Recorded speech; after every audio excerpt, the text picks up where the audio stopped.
ರಾಯಭಾರವೇ ಆಹಾ ಪ್ರೀತಿ ನಿನ್ನಿಂದ ಪ್ರಿಯ ಆದಿ ನಿನ್ನಿಂದ.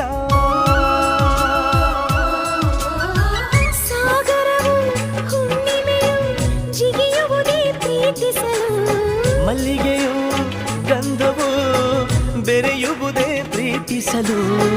ಪ್ರೀತಿ ನಿನ್ನ ಸ್ಮರಣೆಯಲ್ಲಿ ಅದರಗಳು ಅರಳುವುದು ಚುಂಬಿಸುತ್ತ ಪ್ರೀತಿಸಲು. ಪ್ರೀತಿ ನೀನಿಲ್ಲದೆ ನಾನು ಹೇಗಿರಲಿ, ಪ್ರೀತಿ ನಿನ್ನೊಂದಿಗೆ ನನ್ನ ಬಾಳಿ